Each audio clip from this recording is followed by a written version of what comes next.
warahmatullahi wabarakatuh. Kami dari kelompok 2 ingin menjelaskan tentang standar baik dan buruk berdasarkan ajaran akhlak, moral, dan etika. Dengan saya sendiri, Kotrunada Azriansyah, dan rekan saya, Dea Nur Alika Fasah. Yang pertama akan dijelaskan oleh Dea. Pengertian akhlak, etika, dan moral. Pengertian akhlak. Secara bahasa, bentuk jamak dari akhlak adalah huluk, yang berarti tingkah laku.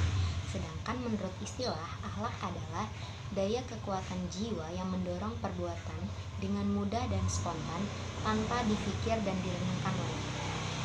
2. Pengertian moral. Secara bahasa, dibentuk dari kata mores yang artinya adat kebiasaan.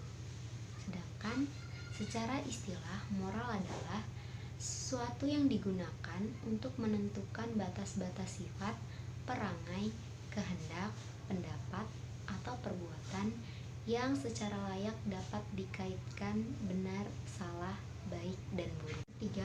Pengertian etika. Etika adalah sebuah tatanan perilaku berdasarkan suatu sistem tata nilai suatu masyarakat tertentu.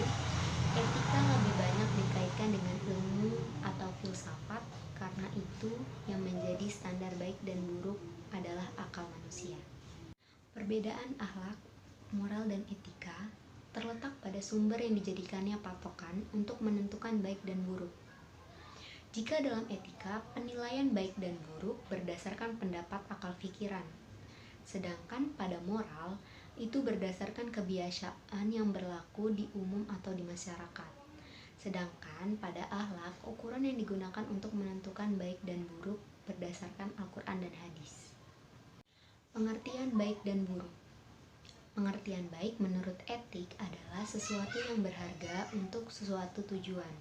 Sebaliknya, yang tidak berharga dan tidak berguna untuk tujuan apabila yang merugikan atau menyebabkan tidak tercapainya tujuan itu adalah buruk.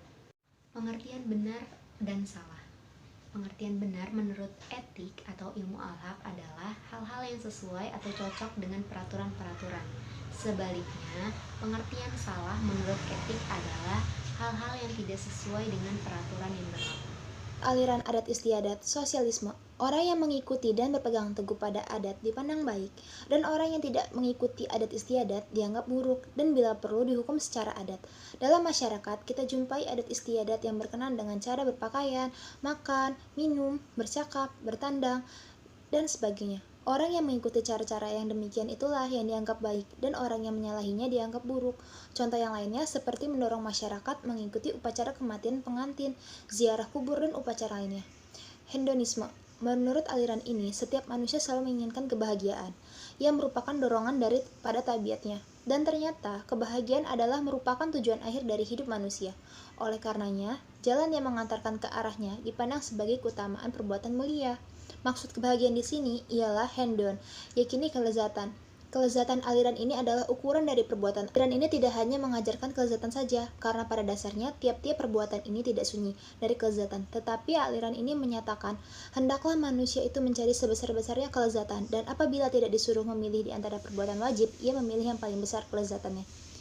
Intuitionisme. Aliran ini berpendirian bahwa setiap manusia mempunyai kekuatan naluri batiniah yang dapat sesuatu baik atau baik hanya dengan selintas pandang. Jadi sumber dari baik dan buruk adalah kekuatan naluri, kekuatan batin atau bisikan hati nurani yang ada pada tiap-tiap manusia. Contohnya, mencuri adalah buruk karena dalam tabiatnya termasuk sifat melampaui batas atau permusuhan dengan orang lain dan merampas kekuasaan dengan tanpa hak. Hal ini menimbulkan pandangan yang buruk terhadap segala sesuatu kewajiban. Utilitarianisme. Maksud paham ini adalah agar manusia dapat mencari kebahagiaan sebesar-besarnya untuk sesama manusia atau semua makhluk yang memiliki perasaan. Sifat benar ini menjadi utama kebahagiaan. Ia menambah kebahagiaan masyarakat dengan mempertinggi keadaannya. Contohnya, seorang dokter yang memberi petunjuk mengenai cara menjaga kesehatan kita. Insinyur yang dapat dipercaya perkataannya untuk membangun jembatan-jembatan. Guru-guru yang mencerdaskan otak pelajar-pelajar dengan apa yang berguna bagi mereka. Evolutianisme. Pengikut paham ini berpendapat bahwa segala perbuatan akhlak baik ini tumbuh dengan sederhana dan mulai naik dan meningkat sedikit demi sedikit, lalu berjalan menuju kepada cita-cita, di mana cita-cita itu ialah yang menjadi tujuan. Maka perbuatan itu baik bila jauh darinya. Tujuan manusia di dalam hidup ini mencapai cita-cita atau mendekatinya sedapat mungkin. Idealisme. Faktor yang mempengaruhi manusia adalah kemauan yang melahirkan tindakan yang konkret. Dan yang tidak menjadi pokok di sini adalah kemauan baik. Perlu dijelaskan di sini bahwa tindakan dari kemauan manusia yang baik akan sempurna jika dihubungkan dengan perasaan kewajiban. Dalam arti, kita mengajarkan sesuatu karena perasaan kewajiban, maka kita tidak boleh memikirkan apa untung dan ruginya dari pekerjaan atau perbuatan itu. Naturalisme. Aliran naturalisme ialah perbuatan yang sesuai dengan naluri manusia itu sendiri, baik mengenai fitrah lahir maupun fitrah batin. Aliran ini berpendirian bahwa segala dalam dunia ini menuju tujuan tertentu, benda-benda dan tumbuhan juga termasuk di dalamnya, menuju kepada tujuan yang satu, tetapi dapat dicapainya secara otomatis tanpa pertimbangan atau perasaan.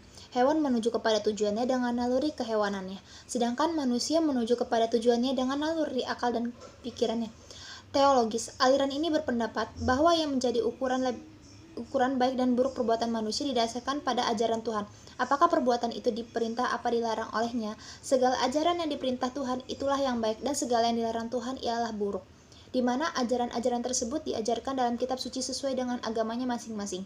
Menurut ajaran Islam, menentukan baik dan buruk harus didasarkan pada petunjuk Al-Quran dan hadis. Di antaranya, ia mengacu pada kebaikan, misalnya Al-Sanah, Toibah, Khairon, Harimah, Mahmudah, Azizah, Albir.